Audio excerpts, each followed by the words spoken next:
I'm Peter Pearson.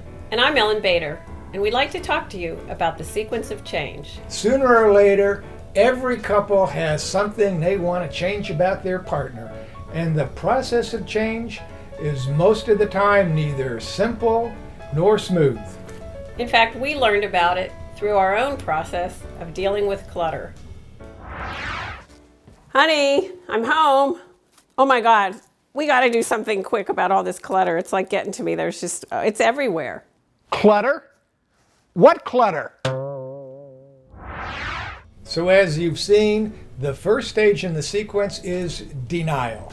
And boy, I really wanted you to see that clutter was a problem and to change. Now there's a good reason why somebody wants to deny the problem or minimize it, because this person knows if I admit right away there is a problem and it's a big one, I'm going to have to be the one who changes. Let's go on and look at what happened next. Pete, we got to do something about all this clutter. Oh my gosh. All right, listen.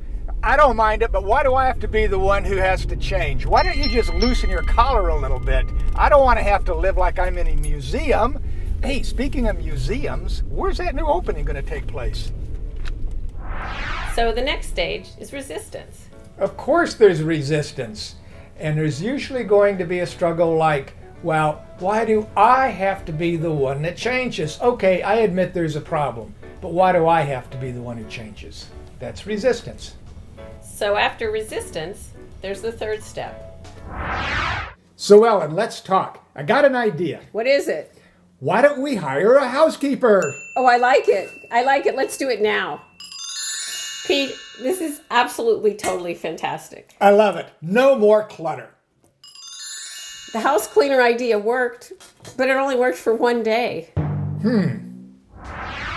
So I was really grateful when you reached the stage of exploration and we could start to brainstorm ideas.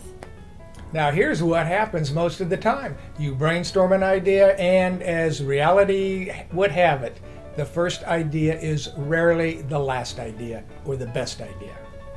In fact, often that doesn't work, and we have to try many different ideas again, and sometimes we even backslide. So after exploring ideas, we then go to the next step. Okay, my job, one room only, pick up the clutter.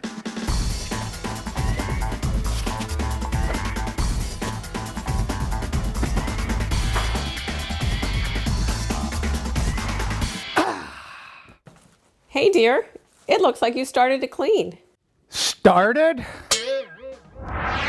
So as you can see, we had another idea and we took some more action. However, To me, it really wasn't good enough, and I didn't appreciate really how critical I was, or the effect of my criticism, and the importance of praising progress.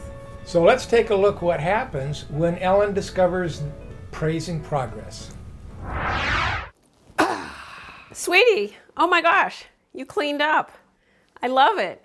I can't tell you how much it means to me to come home and find the house clean like this. I can relax in my own house, and I feel like you care. Just because I pick up a few papers? Hey, it's not a just, it's a lot. So as you can see, and as we discovered, the process of change is kind of messy. It starts with one person bringing up a problem and the other person trying to deny or minimize it. And then, Well, I mean, you have to go through lots of testing, retesting, trying, learning, trying again. You know, I mean, we did things that aren't even on here. Like we did things like trying out you having specific tasks that would be good for me, like ironing. One of the best things that we ever tried that I really was part of our solution was you actually having a space at the very end of the house that I didn't have to look at, where you could keep it exactly the way you wanted. You never had to listen to my criticisms or critiques, and I didn't have to see it. So that was one piece of our solution that was really valuable. we tried a lot of different things, and the good news is they all worked. The bad news is they only worked for a little while. Ellyn would often come in, oh my goodness, she would come in, she'd look around, and she would say, well, you missed this and you missed that.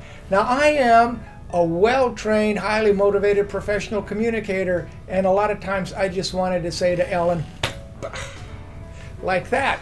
That was my reaction.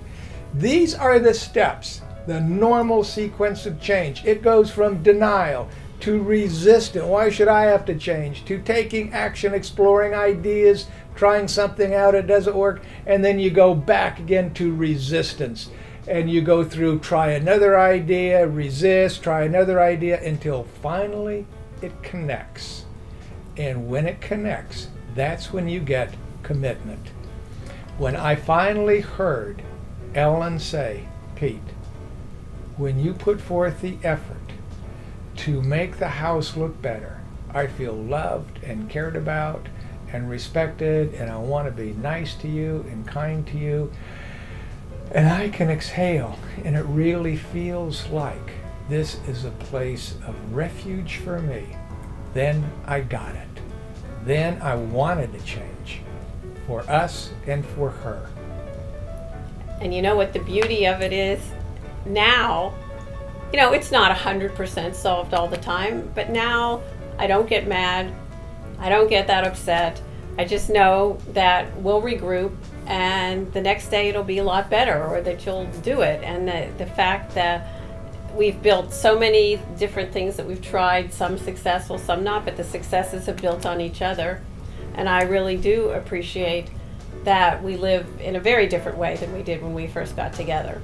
It's important for me to ask Ellyn, why is this important for you? If I would have asked that a long time ago, it would have saved a huge struggle. Why is this change that I make so important to you? So, from the Couples Institute, we always want you to know that you are not alone. I'm Ellyn Bader. And I'm Peter Pearson.